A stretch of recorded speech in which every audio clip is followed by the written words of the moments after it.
আসসালামু আলাইকুম ওয়া রাহমাতুল্লাহি ওয়া বারাকাতুহু। ইন্নাল হামদালিল্লাহ নাহমাদুহু ওয়া নুসাল্লি আলা রাসূলিহিল কারীম।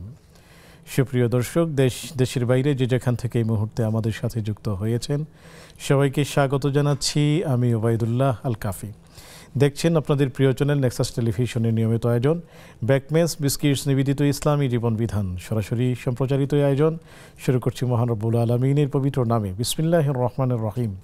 যিনি এক এবং অদ্বিতীয় পরিচিতার শানে সুবহানাল্লাহি ওয়া বিহামদিহি আদাদা খালকিহি ওয়া রিদা নাফসিহি ওয়া জিনাতা আরশিহি ওয়া মিদাদা কালিমাতিহি।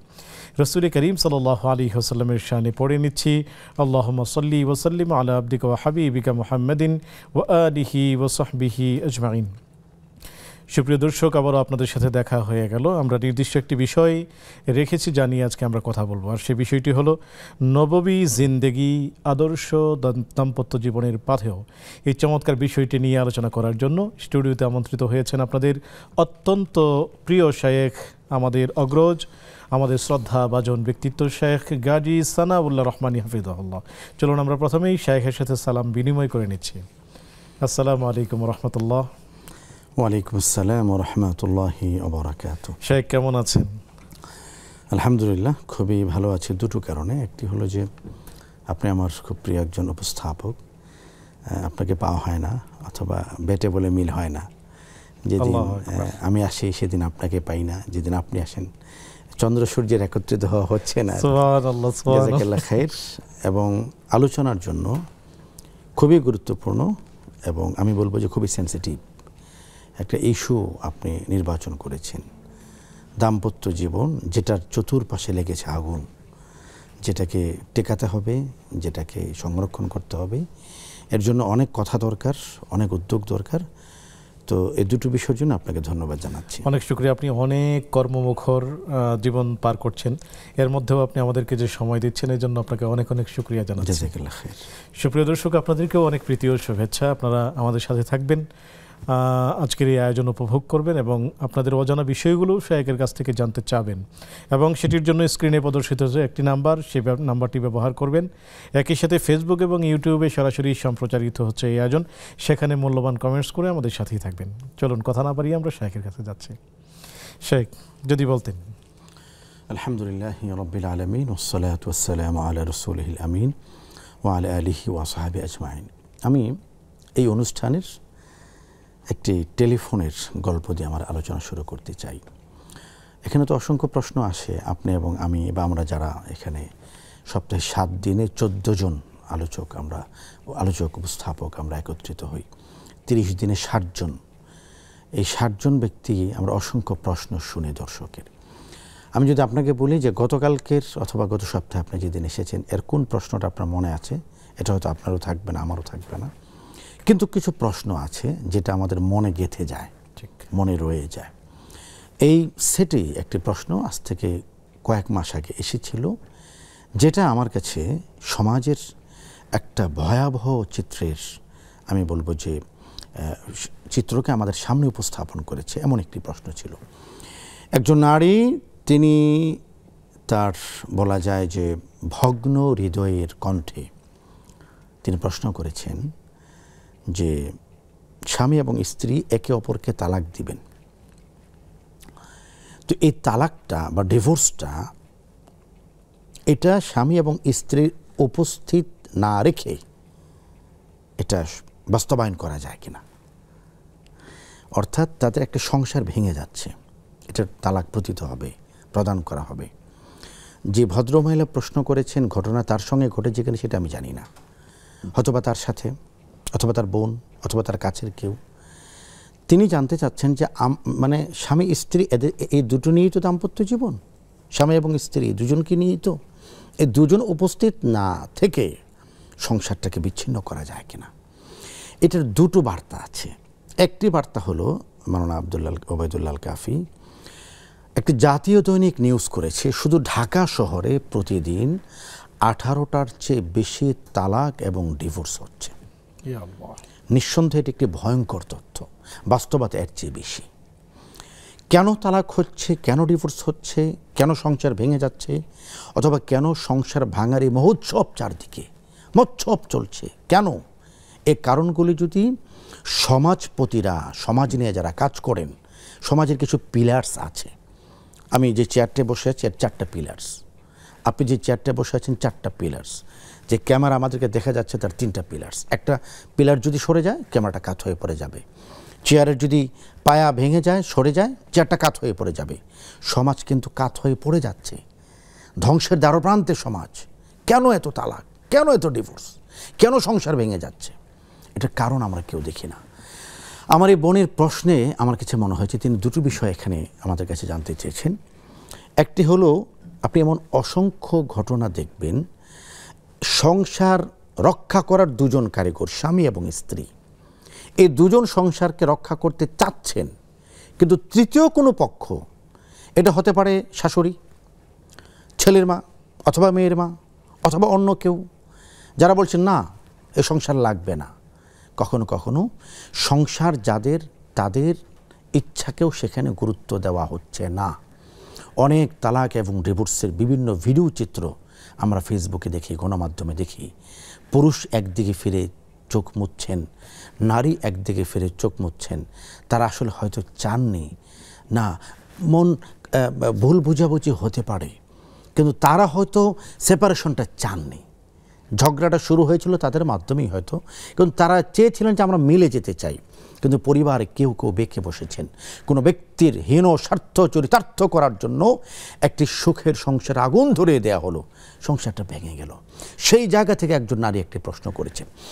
এখন বিষয়টা হলো, দেখুন, দাম্পত্য জীবন, সেখানে কি কষ্ট থাকবে না, অভিমান থাকবে না, রাগ থাকবে না? থাকবে। পৃথিবীর সবচেয়ে আদর্শময় দাম্পত্য জীবন রাসূল করিম সাল্লাল্লাহু আলাইহি ওয়াসাল্লামের দাম্পত্য জীবন। সবচেয়ে চমৎকার দাম্পত্য জীবন হযরতে ফাতিমা জাহরা রাদিয়াল্লাহু তাআলা আনহা, তার সাথে হযরত আলী রাদিয়াল্লাহু তাআলা আনহু, তার দাম্পত্য জীবন। ওই সকল দাম্পত্য জীবনে কি খুনসুটি ছিল না, রাগ ছিল না, অভিমান ছিল না? ছিল। রাগ ছিল, অভিমান ছিল, মনে কষ্ট ছিল, কষ্টের মেঘ ছিল। সেই মেঘ চলে গিয়ে আবার আনন্দের সূর্য উদিত হওয়া আমরা এগুলো হাদিসে দেখি। রাসূল করিম সাল্লাল্লাহু আলাইহি ওয়াসাল্লাম আম্মাজান আয়েশার ঘরে আসলেন। আম্মাজান আয়েশার ঘরে আরেকজন আম্মাজানের ঘর থেকে, আমরা সরল বাংলায় যেটাকে বলি সতীনের ঘর থেকে রাসূলের কাছে কিছু খাবার এসছে। আম্মাজান আয়েশার কাছে বিষয়টা ভালো লাগেনি, তিনি খাবারটা ফেলে দিয়েছেন। আমি আপনি হলে কী করতাম? উত্তেজিত হয়ে যেতাম। এই যেহেতু বিশাল আলখাল্লা পাগড়ি দেখতে পাচ্ছেন, আমরা খুব সুন্দর করে কথা বলি, এই ধরনের সিচুয়েশনে আমরা কি নিজেকে কন্ট্রোল করতে পারতাম না? উত্তেজিত হয়ে যাবে, তুমি কী করলে, এটা কেন হলো? তিনি নবী, তিনি রাহমাতুল আলামিন, তিনি মানবতার জন্য সর্বোত্তম আদর্শ, উসওয়াতুন হাসানা, তিনি খুলুকুন আযীম। তিনি উত্তেজিত হননি। আল্লাহ রাসূল খাদেমকে ইশারা দিয়ে সরে যেতে বলেছেন, আবহাওয়া আজকে খারাপ, তুমি চলে যাও। রাসূল নিজে যেই পাত্রটা ছিল সেই পাত্রটায় হাতে নিয়েছেন, খাবারগুলি টুকিয়ে টুকিয়ে কুড়িয়ে কুড়িয়ে ওঠাচ্ছেন প্লেটে, আর বলছেন, মুমিনদের মা আজকে রাগ করে ফেলেছে, মুমিনদের মা আজকে রাগ করে ফেলেছে। আম্মাজান আয়েশা সিদ্দিকা বিনতে সিদ্দিক রাদিয়াল্লাহু তাআলা আনহুমা, তিনি বলেন, এরপরে কোনোদিন আর আমি নবীজির সাথে রাগ করেন। সুবহানাল্লাহ বিহামদি। মানে হলো কি, একজন যখন রেগেছেন, রেগে অগ্নিশর্মা হয়েছেন, আরেকজন তখন সমুদ্রের মতো, নদীর মতো, পানির মতো শীতল হয়ে গিয়েছেন। এজন্য দাম্পত্য জীবনে সমস্যা হয়তো আসবে, কিন্তু সেই দাম্পত্য জীবনে কখনো মান হবে, অভিমান হবে, কখনো স্বামীর আগে অগ্নিশর্মা হবেন, কখনো স্ত্রী রেগে যাবেন, কারো মান হবে, অভিমান হবে। দুজনে যদি আগুন হন তাহলে তো ফায়ার হবে। একজন যদি আগুন হন, আরেকজন যদি পানি হন, তাহলে আগুন ধরবে না। আগুন ধরার জন্য ম্যাচ এবং বারুদ দুইটাই লাগে। একজন রেগে বারুদ হয়ে আছেন, আপনি ম্যাচ না হন, তাহলে আগুন জ্বলছে না, আপনি পানি হয়ে যান। স্ত্রী এবং স্বামী, তাদের সম্পর্কের মূল চাবিকাঠি আল্লাহ তাআলা কোরআনে যেখানে বলেছেন যে আল্লাহ তাআলা তার সৃষ্টির অনন্য নিদর্শন হলো যে তিনি তোমাদের মধ্যে সৃষ্টি করেছেন তোমাদের স্ত্রীদেরকে, এবং সেখানে আল্লাহ তাআলা একটি শব্দ বলেছেন, লিতাসকুনু ইলাইহা। শেখ, এই আয়াতটি থেকে আমরা আসবো, একজন দর্শককে যুক্ত করি ইনশাআল্লাহ। আসসালামু আলাইকুম ওয়া রাহমাতুল্লাহ। ওয়া আলাইকুম আসসালাম ওয়া রাহমাতুল্লাহ। হুজুর, আমার 3টা প্রশ্ন। জি, স্বাগত। প্রশ্ন হলো যে আমি আমরা যে শাশুড়ির সেবা করি, আমি অনেকই করি, তো আরো 2টা বউ আছে, তারা করে না। আর একটা কথা হলো যে আমি করতেছি, আমার স্বামীর কি আমার মার প্রতি, আমার বাবার প্রতি কোনো দায়িত্ব নাই। আর একটি কথা হলো যে আমি নামাজ পড়ি, আমার স্বামী পড়ে না, তারে অনেক চেষ্টা করি কিন্তু পড়ে না। তাইলে ওনারে আমি কি বলতে পারি বা আমি কি করতে পারি, কিন্তু আমার নামাজে কোনো বাধা আসে না।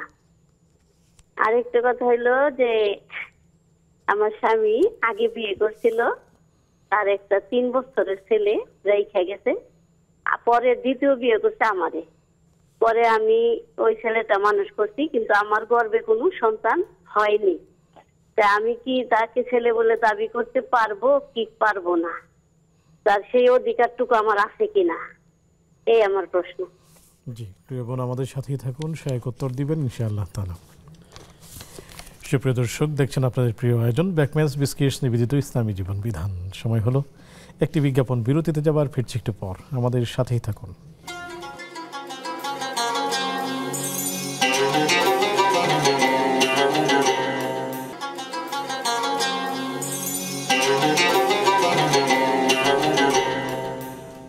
আসসালামু আলাইকুম ওয়া রাহমাতুল্লাহি ওয়া বারাকাতুহু। সুপ্রিয় দর্শক, বিরতির পর সাদর আমন্ত্রণ জানাচ্ছি আপনাদের প্রিয় আয়োজন ব্যাকম্যাচ বিস্কিটস নিবেদিত ইসলামী জীবন বিধানে। আলোচনা করছেন শায়েখ গাজী সানাউল্লাহ রহমানী হাফিজাহুল্লাহ, সাথে আছি আমি ওবাইদুল্লাহ আল কাফি। আলোচনা চলছে নববী জিন্দেগি, আদর্শ দাম্পত্য জীবনের পাথেয়। চলুন আমরা বাকি আলোচনা শুনতে শায়েখের কাছেই যাচ্ছি। শায়েখ, রব্বুল আলামিন কোরআনুল কারীমে স্বামী এবং স্ত্রীর সম্পর্কের একটা ডেফিনিশন দিয়েছেন, কার কি কাজ। আল্লাহ তাআলা বলেছেন খায়রুকুম খায়রুকুম লিআহলিহি, আল্লাহু আকবার। ওই ব্যক্তি সর্বোত্তম যে তার পরিবার কাছে উত্তম। আনা খায়রুম মিন আহলি, আমি আমার পরিবারের মধ্যে উত্তম। রাসূল করিম সাল্লাল্লাহু আলাইহি ওয়াসাল্লাম স্ত্রীদের সাথে ঘরে যে আচরণ করতেন, বাহিরে এর ব্যত্যয় হতো না। আমাদের প্রত্যেকের দুটো চেহারা, একটা বাহিরে একটা ঘরে। বাহিরে আমরা খুব স্মাইলিং, বাইরে খুব আমরা চমৎকার, বাইরে আমরা অমায়িক, ঘরের মধ্যে আমরা প্রত্যেকে দাজ্জাল। আল্লাহ ক্ষমা করুন, আল্লাহ মানে ইল্লা মাশা আল্লাহ। কেন এটা?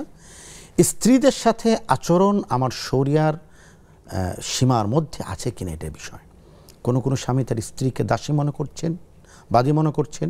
এক গ্লাস পানি তিনি নিজে ভরে খাবেন না, এটা মনে করছেন না, উল্টোটাও হচ্ছে।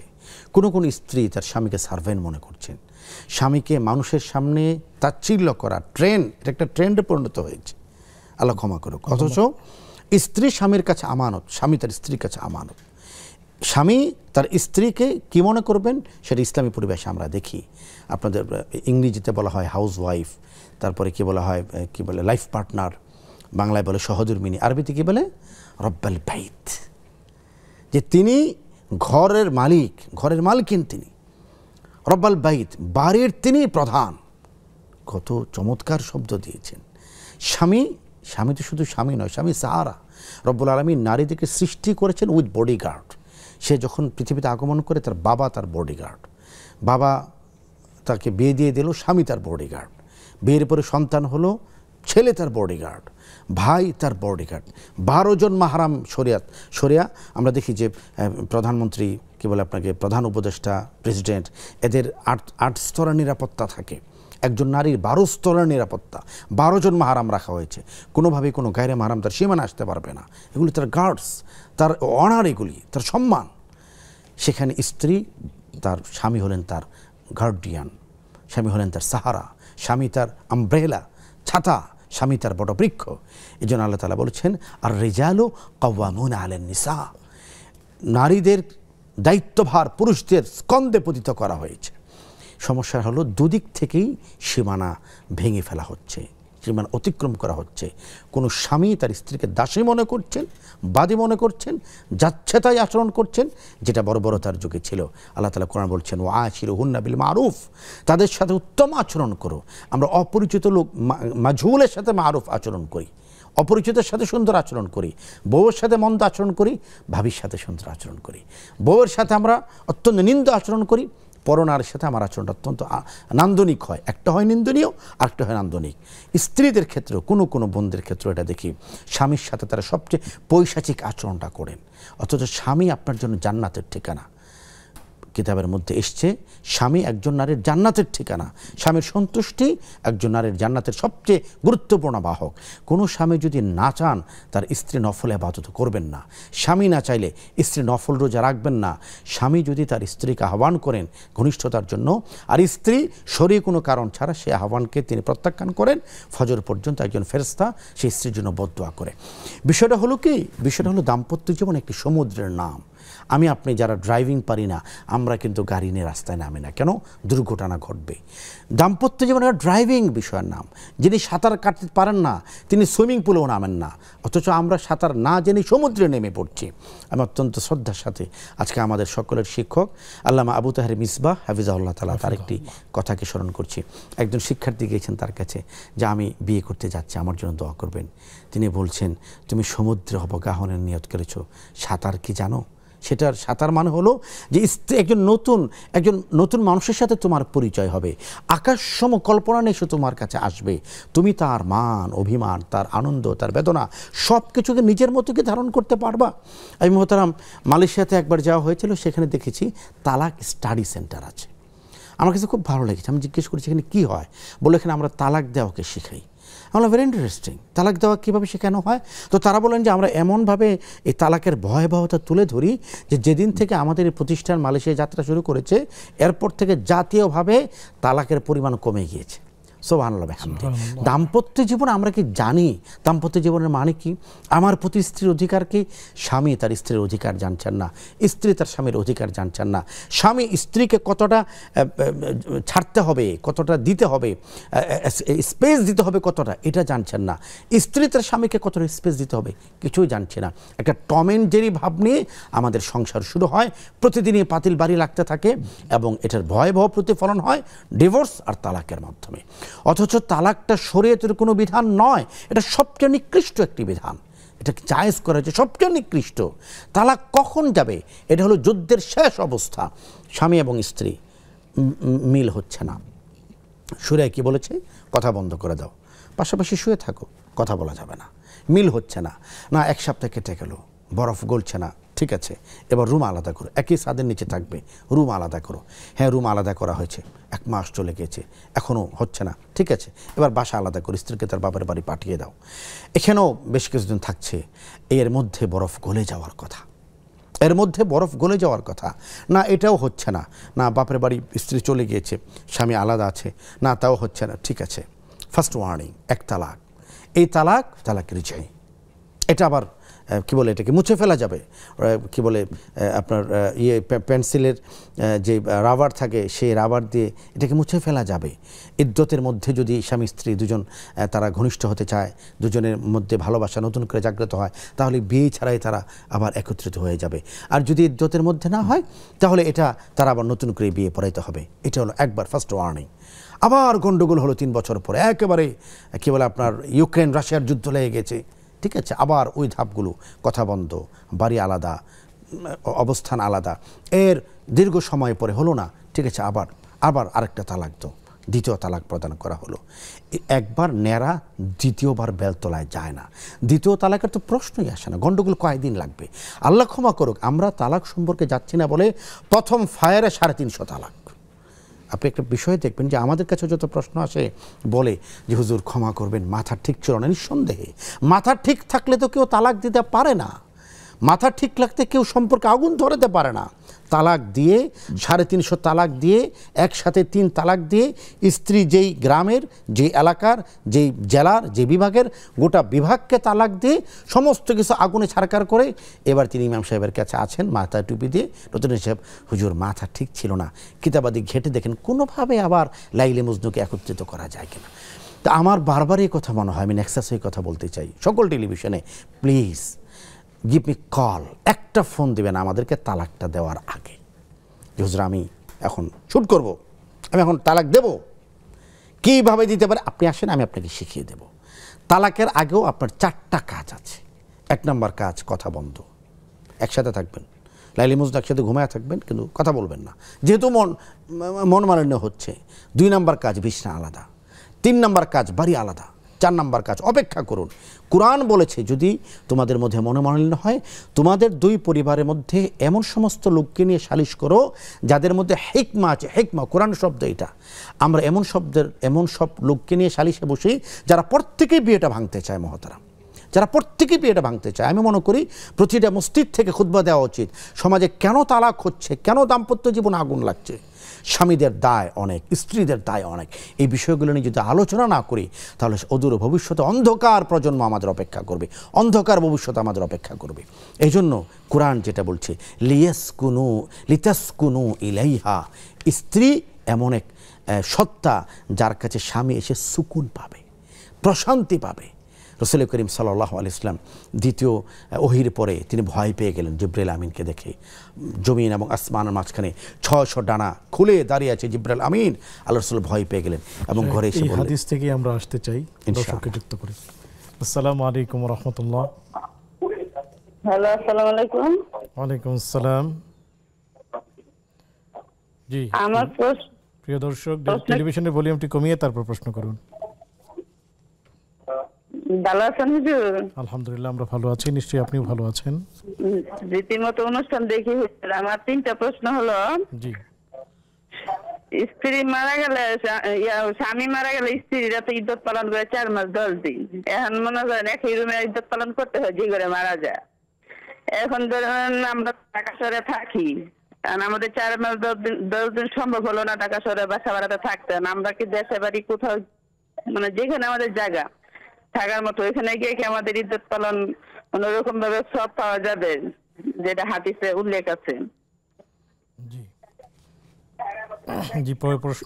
আমার দ্বিতীয় প্রশ্ন হচ্ছে, স্বামী বাহিরে খুব ভালো ব্যবহার করে কিন্তু ঘরে স্ত্রীর সাথে খুব খারাপ ব্যবহার করে। কোন রকম কোনো প্রশ্ন করা যায় না, কোন রকম কোনো মানে কথা জিজ্ঞেস করা যায় না। সাথে বাবা মা তুইলা গালাগালাজ করে এবং ঝগড়া লাগলে বাবা মারে, মানে স্ত্রীর বাবা মারা যা নয় তাই বলে, খুব খারাপ ব্যবহার করে। আর কথায় বলে কি যে জায়গা চলে যা, তালাক দিয়ে দিব, থাকার দরকার নেই না, প্রশ্ন মানে বিভিন্ন রকমের খারাপ ভাষা ব্যবহার করে আর কি। জি, পরের প্রশ্ন। পরের প্রশ্ন হচ্ছে, আমার কিছু টাকা আছে, আমি কি পোস্ট অফিসে টাকা জমা রাখতে পারবো? মানে এটা কি হালাল হবে নাকি হারাম হবে? জি, কোথায় জমা রাখবেন? প্রিয় দর্শক, পোস্ট অফিসে। টাকা কি পোস্ট অফিসে রাখতে চাচ্ছেন? প্রিয় দর্শক, আমাদের সাথেই থাকুন, শায়েখ উত্তর দিবেন ইনশাআল্লাহ তাআলা। সুপ্রিয় দর্শক, দেখছেন আপনাদের প্রিয় আয়োজন ব্যাকমেজ বিস্কিটস নিবেদিত ইসলামী জীবন বিধান। সময় হলো আরও একটি বিজ্ঞাপন, বিরতিতে যাবার, ফিরছি একটু পর, আমাদের সাথেই থাকুন।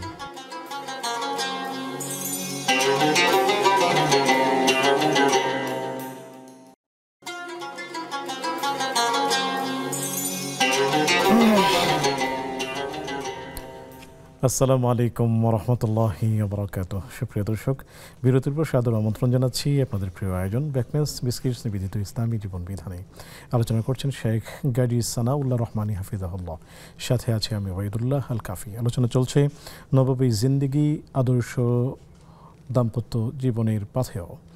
আমরা বেশ কিছু প্রশ্ন পেয়েছি, সেগুলোর উত্তর জানতে শেখের কাছে যাচ্ছি। শেখ, আমরা বেশ অনেকগুলো প্রশ্ন পেয়েছি, যদি আমরা একটি একটি করে আপনার কাছ থেকে জেনে নিই।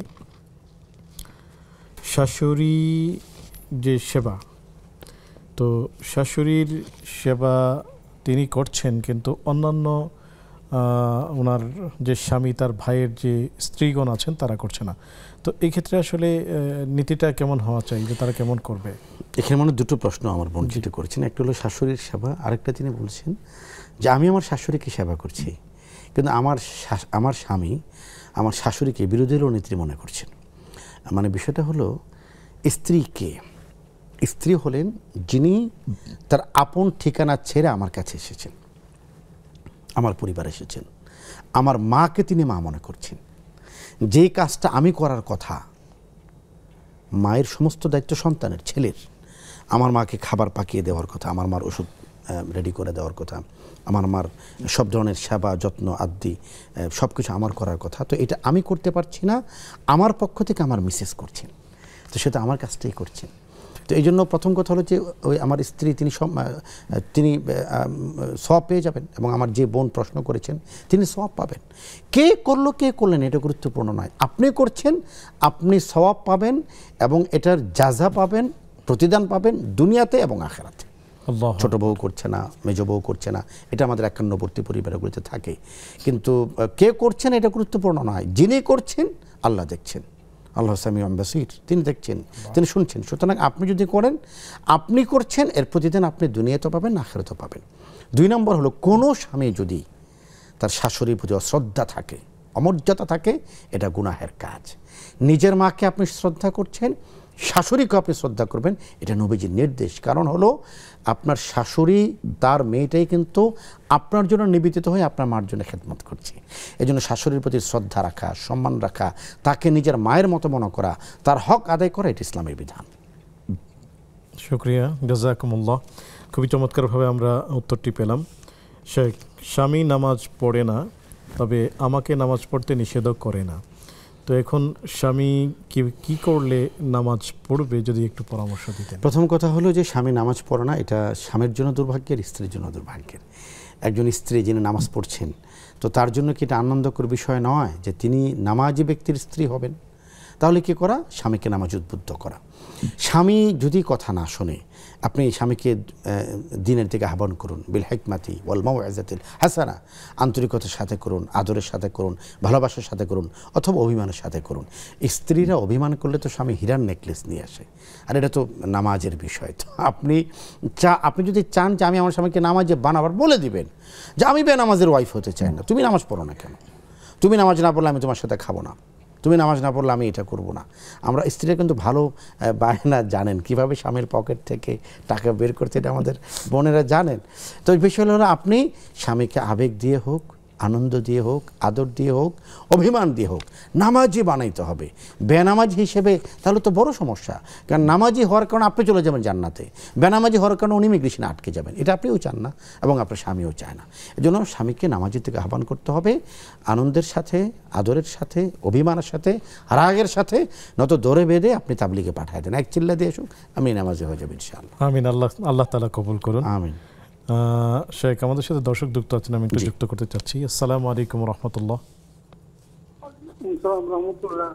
হুজুর, আমার প্রশ্ন হলো, আমি 10 টাকা দান করব, মনে করেন মা বাবা নানি মুসলিম বিশ্বের যত নারী পুরুষ ইন্তেকাল করেছেন তাদের পক্ষ থেকে দান করা যাবে কিনা 10 টাকা? জি, আরো কোনো প্রশ্ন? জি না। জি, আমাদের সাথেই থাকুন, শেখ উত্তর দিবেন ইনশাআল্লাহ তাআলা। শেখ, 3 বছরের ছেলে রেখে এরপর স্ত্রী হয়তো চলে গেছে, অথবা যাই হোক, ইনি দ্বিতীয় স্ত্রী, এসে দেখেন স্বামীর ঘরে 3 বছরের ছেলে আছে, তাকে 3 বছরের ছেলে, তাকে বড় করেছেন, কুলে পিঠে করে মানুষ করেছেন, এখন তাকে ছেলে দাবি করা যাবে কিনা? জি, অবশ্যই তার ছেলে, তিনি তো তার স্বামীর ছেলে, মানে তারও ছেলে। শুকরিয়া, জাযাকুমুল্লাহ। শেখ, ইদ্যত পালন করতে হয় স্বামীর ঘরে, তিনি জানেন স্বামী যেই ঘরে মারা গিয়েছেন সেখানেই। এখন অনেকেই ঢাকায় বাসা ভাড়া করে থাকেন, তো স্বামী মারা যাওয়ার পরে ঢাকার সেই বাসা ভাড়া চালানোটা কঠিন হয়, তিনি গ্রামের বাড়িতে গিয়ে ইদ্যত পালন করতে পারবেন কিনা? এখানে আমার বোন তার বাক্যের শেষে একটি শব্দ বলেছেন, তার কথার শেষে একটি বাক্য বলেছেন যে আমি যদি না করি তাহলে আমি সওয়াব থেকে বঞ্চিত হব কিনা। এটা সওয়াবের বিষয় নয়, এটা বিধান, এটা আবশ্যক, এটা করতে হবে।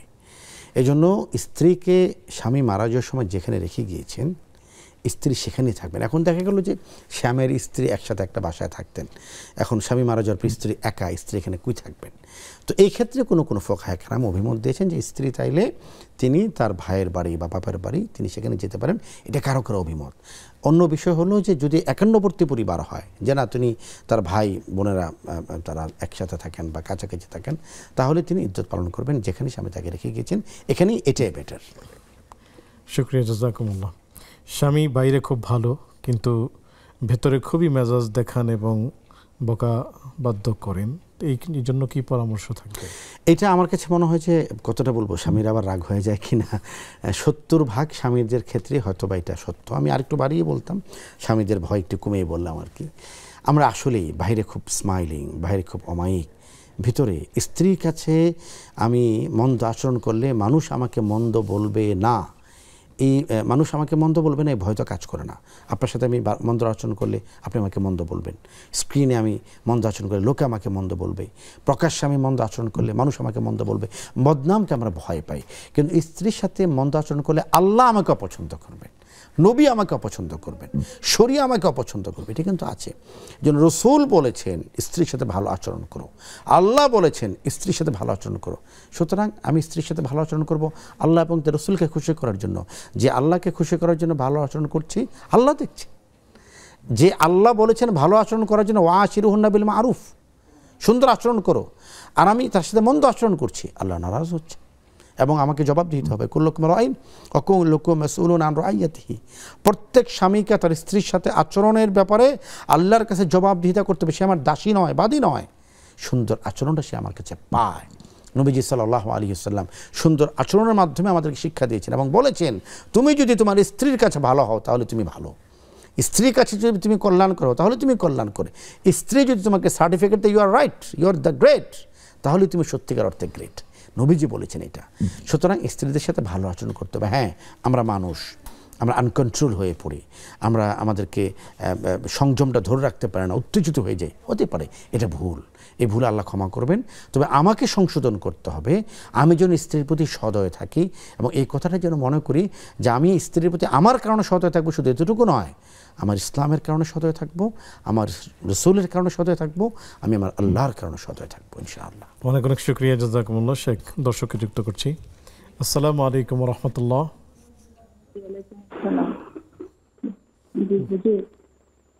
জি, স্বাগত। আমার একটা প্রশ্ন আছে যে আমার আব্বা মা খুবই ঝগড়া করে, মানে অনেক। তো একদিন আমি রাগের মাথায় বলে ফেলছি যে দুজনেই জাহান্নামের দরজা দাঁড়াই থাকবেন। তো আমি সেই কথাটা বলা ঠিক হলে আমি শুধু অনুতপ্ত। তো ভাইকে তো জানতে চাচ্ছি আসলে আমার গুনাহ, তো আমি যে একটু জানতে চাচ্ছি আর কি বলে। কাকে বলেছেন, বাবাকে না স্বামীকে? বাবা মা খুবই ঝগড়া করেন, সারাদিনই ঝগড়া করে দুজনে। তো রাগের মাথায় বলে ফেলছে। জি, আরো কোনো প্রশ্ন? জি, আমাদের সাথেই থাকুন, শেখ উত্তর দিবেন ইনশাআল্লাহ তাআলা। শেখ, পোস্ট অফিসে টাকা জমা করা যাবে কিনা? অফিসের সাথে তো আসলে সম্পর্ক না, সম্পর্ক হলো হালালের সাথে অথবা হারামের সাথে। আল হালালু বাইয়িনুন ওয়াল হারামু বাইয়িনুন। পোস্ট অফিসে সম্প্রতি সম্ভবত অর্থনৈতিক একটা ব্যবস্থা হয়েছে যেটাকে নগদ এর মাধ্যমে আমরা চিনি। তো নগদের মধ্যে দুটো বিষয়, একটা হচ্ছে নগদ ইসলামিক, আর হলো সরাসরি নগদ। সরাসরি নগদ যেটা, এটা কনভেনশনাল, এটার সাথে কোনোভাবেই লেনদেন করা যাবে না। ইসলামী শরিয়া ব্যবস্থার মাধ্যমে পরিচালিত যে নগদের কথা ওনারা বলে থাকেন, এটা জাস্টিফাই করতে হবে কতটুকু ইসলামিক। যদি এটা ইসলামিক শরিয়া মোতাবেক হয় তাহলে টাকা রাখা যাবে। শুকরিয়া, জাযাকুমুল্লাহ। শেখ, আমরা একটি বিরতি নিব ইনশাআল্লাহ। সুপ্রিয় দর্শক, দেখছেন আপনাদের প্রিয় আয়োজন ব্যাকমেন্স বিস্কিটস নিবেদিত ইসলামী জীবন বিধান অনুষ্ঠানের এই পর্যায়ে আমরা নিচ্ছি আরও একটি ছোট্ট বিজ্ঞাপন বিরতি। ফিরছে একটু পর, আমাদের সাথেই থাকুন।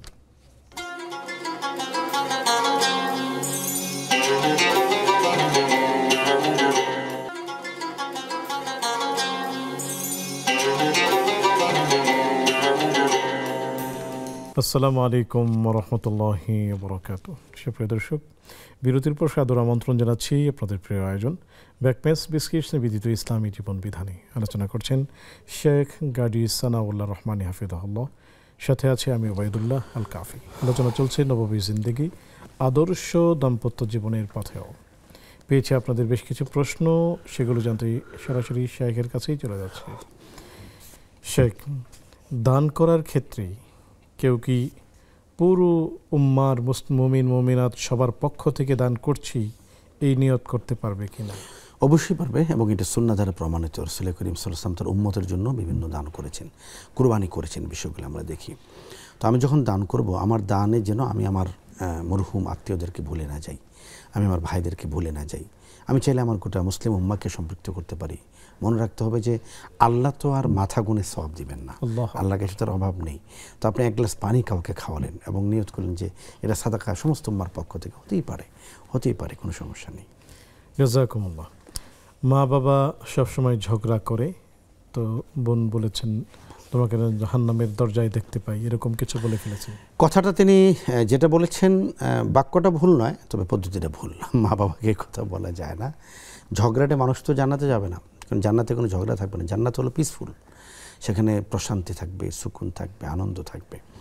তো হ্যাঁ, তিনি যেটা বলেছেন বোঝাই যাচ্ছে যে সন্তান বিরক্ত হয়ে মা বাবাকে বলেছেন, এই পদ্ধতিতে বলা যায় না। তবে তিনি যেটা বলেছেন তিনি অনুতপ্ত, ইস্তেগফার করছেন। তবে হ্যাঁ, মা বাবাকে বোঝাতে হবে যে মা বাবা ঝগড়া কিন্তু করা যাবে না। তোমরা যদি ঝগড়া করো আমরা কি শিখব? তোমরা যদি ঝগড়া করো এটা তো আমরা তোমাদের কাছ থেকে শিখব। এবং মা বাবার মধ্যে ঝগড়া যেন না হয়, এই জন্য সন্তানরা তাদের দূত হিসেবে পালন করতে পারেন, ভূমিকা পালন করতে পারেন ইনশাআল্লাহ। শুকরিয়া, জাযাকুমুল্লাহ। আসসালামু আলাইকুম রাহমাতুল্লাহ। ওয়ালাইকুম আসসালাম ওয়া রাহমাতুল্লাহ। জি, স্বাগতম প্রিয় বোন, প্রশ্নটি করুন। হুজুর, আমার গত সপ্তাহে হুজুরের কাছে কোশ্চেন করছিলাম আমি। তো ওই যে আমি আমার হাজবেন্ডকে টাকা দিই এক বোনের কথা বলে, তো উনি আমাকে এক্সট্রা টাকা কিছু দিছে। তো হুজুর তো বলেছে যে ওটা হারাম।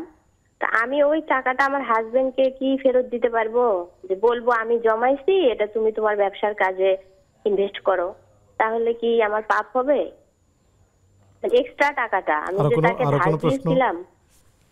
না, জি বোন আমাদের সাথেই থাকুন, সে উত্তর দিচ্ছেন। হ্যাঁ, আমার বোন ধন্যবাদ যে তিনি প্রশ্নটা মনে রেখেছেন এবং তিনি শরিয়া অনুযায়ী জীবনযাপন পরিচালনা করার চেষ্টা করছেন। না, মিথ্যে বলা যাবে না। তিনি এই টাকাটা আমি জমিয়েছি এটা বলার দরকার নেই। তিনি বলবেন যে এটা তোমার জন্য, খালাস, অতটুকু হয়েছে, এই টাকাটা তোমার জন্য। কোত্থেকে এসছে, জমিয়েছি, সেদিকে হয়তো আপনি না হেরেন, আপনি বলেন যে এটা তোমার টাকা, আমি দিলাম, বেশ। আমি জমিয়েছি, এটার সাথে অন্য মিথ্যাকে অ্যাডজাস্ট করা যাবে না। কথাকে গুছানোর জন্য মিথ্যে বলা এটা জায়েজ নেই। আপনি এটা বলে দেন যে এইটা তোমার, অথবা তোমার জন্য এটা না, আমার পক্ষ থেকে তোমার জন্য, এতটুকু বললে এনাফ ইনশাআল্লাহ। শুকরিয়া শেখ। এখন আমার তরফ থেকে আপনাকে কিছু প্রশ্ন আমরা করতে চাই। সেটি হলো, এই যে বর্তমান সময়ে সংসার ভেঙে যাচ্ছে, আমাদের কোনো কিছু করণীয় আছে কিনা? কোনো কর্মশালা বা সচেতনতামূলক কোনো আমরা সেমিনার, সিম্পোজিয়াম এগুলো করতে পারি কিনা যদি বলতেন।